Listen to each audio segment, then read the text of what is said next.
Presiden Joko Widodo memanggil sejumlah menteri hingga kepala lembaga untuk menggelar rapat terbatas di Istana Negara Jumat pagi.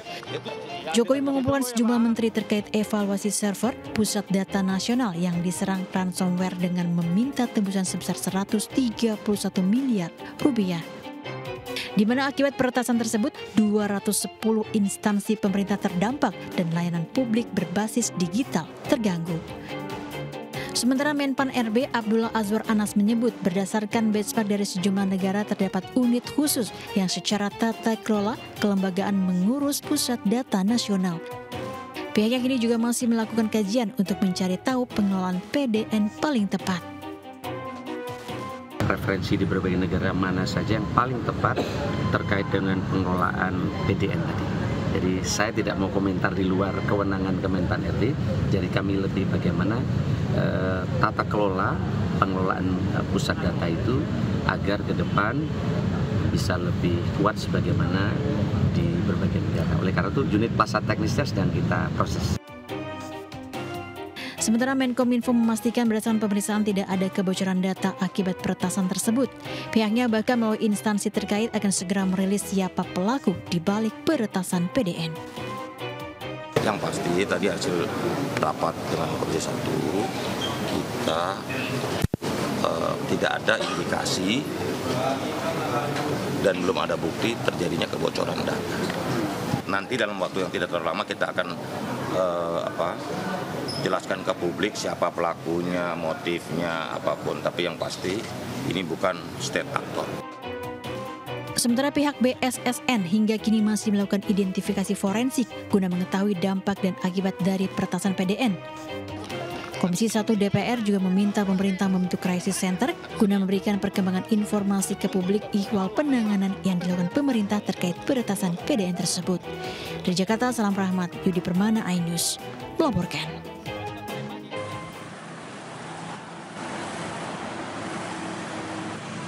Inilah lahan 12.000 meter persegi yang bakal menjadi rumah hadiah untuk Presiden Joko Widodo saat purna tugas akhir tahun nanti.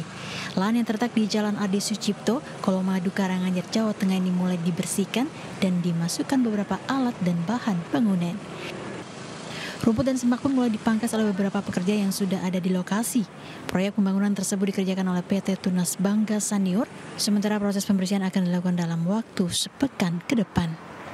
Pemberian rumah bagi mantan presiden dan wakil presiden ini diatur dalam Peraturan Presiden Nomor 52 Tahun 2014 tentang pengadaan dan standar rumah bagi mantan presiden dan atau mantan wakil presiden Republik Indonesia. Kepemilikan tanah ini sebelumnya dimiliki oleh 2 orang, di mana bagian depan milik perusahaan Rosalia Indah dan bagian belakang merupakan lahan warga sekitar.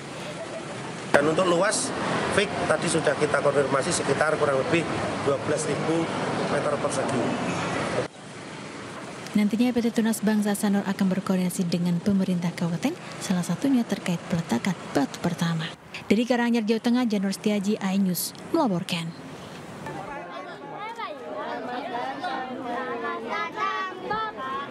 Wakil Presiden terpilih Gibran Rakabuming Raka kembali menjadi perhatian warga. Gibran membagi-bagikan susu dan alat tulis kepada warga di Kelurahan Kamal Muara, Penjaringan, Jakarta Utara. Warga berbaris menunggu kedatangan Gibran dan penjabat Gubernur DKI Jakarta Heru Budi Hartono. Gibran pun sempat berdialog dengan sejumlah warga. Meski demikian, Gibran mengaku datang sebagai wali kota Solo mendampingi penjabat Gubernur DKI Jakarta. Ini gimana? Hari ini ada kegiatan apa nih, Mas? Mendampingi Pak. Mendampingi. Ada agenda pilkada nggak nih, Pak, Mas? Untuk datang ke sini hari ini. Mungkin ingin memasangkan Pak Heru dengan Mas Kaisang. Ada endorse itu? Ada agenda apa-apa ya, mampir aja. Mampir lagi ya. Makasih ya. Ini masih di dalam agenda jadi wali kota atau sudah sebagai wakil presiden terpilih, Mas? Wali kota. Gibran mendampingi penjabat Gubernur DKI Jakarta meninjau proyek normalisasi aliran Kali Semongol yang terletak di perbatasan kota Jakarta Barat dan Jakarta Utara. Dari Jakarta, Sofyan Firdaus, iNews melaporkan.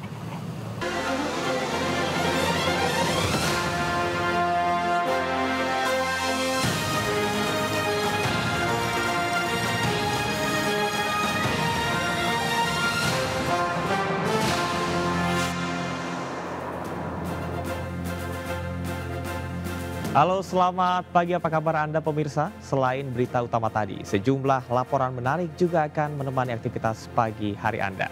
Bersama saya Camar Haenda dan berikut seputar iNews Pagi selengkapnya.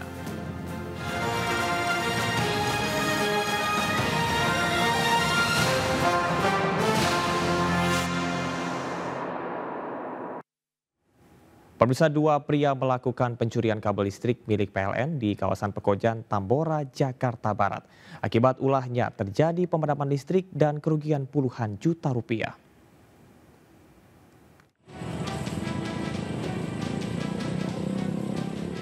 Petugas kepolisian dari unit reskrim Polsek Tambora, Jakarta Barat menangkap dua pria A 42 tahun dan G 38 tahun.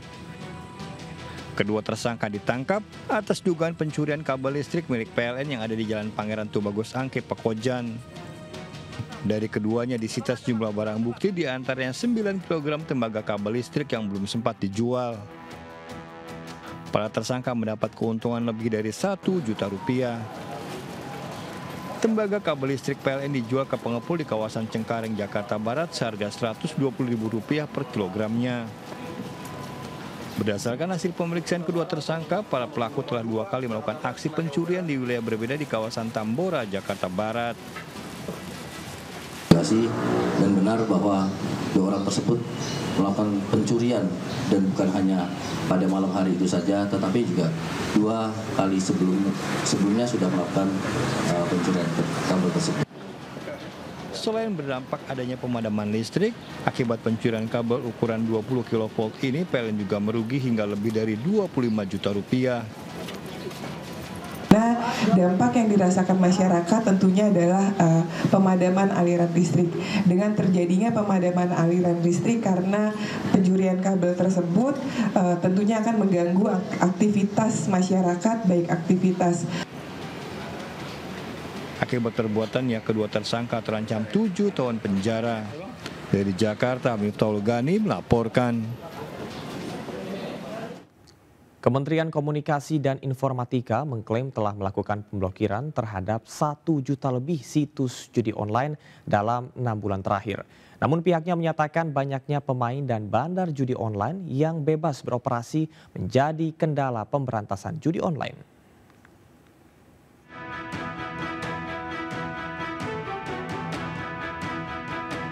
Judi online menjadi masalah nasional yang ramai diperbincangkan. Bahkan belakangan judi online menjadi pemicu munculnya masalah baru hingga tindak kriminal. Pasalnya judi online kini bisa dilakukan oleh berbagai kalangan, mulai dari masyarakat bawah, pegawai pemerintah hingga pejabat di kementerian hingga lembaga negara. Terkait hal tersebut, Kementerian Komunikasi dan Informatika melalui Unit Pengendalian Aplikasi Informatika, Direktorat Jenderal Aplikasi Informatika atau Aptika terus bergerak melakukan pembersihan situs-situs judi online. Pihaknya juga menyebut sebanyak 1 juta lebih situs judi online telah dilumpuhkan atau di-take down dalam kurun waktu 6 bulan terakhir. Meski demikian, pihak Kemenkominfo juga memastikan situs judi online tidak bisa sepenuhnya dibersihkan tanpa adanya kesadaran masyarakat, khususnya para pemain untuk menghentikan perilaku memasang slot pada situs judi online. Judi online bisa contoh, 6 bulan terakhir 1 juta situs judi online kita take down. 6 bulan terakhir itu setara dengan 5 tahun sebelumnya. Dulu 5 tahun untuk bisa dapatin 1 juta. Sekarang hanya 6 bulan bisa take down lebih dari 1 juta. Kenapa masih banyak? Pertanyaannya, yang tadi sebenarnya dibersihkan tuh nggak mungkin. Karena kalau direktur pengendalian itu posisinya di hilir, kita bersihkan. Tapi kalau di hulunya orang masih buang sampah, nggak akan bisa. Di hulunya masih banyak, misalnya bandar judi, rumah judi, ya nggak akan bisa. Berapa banyak kemampuan kita bersihkan? Nggak bisa. Tanya itu, banyaknya bandar judi online yang masih bebas beroperasi juga menjadi kendala untuk memerangi judi online saat ini. Untuk itu diperlukan kerjasama antara pemerintah dan masyarakat dalam memberantas judi online demi Indonesia sehat. Dari Jakarta, Steven Patinama, Aristiawan, iNews melaporkan.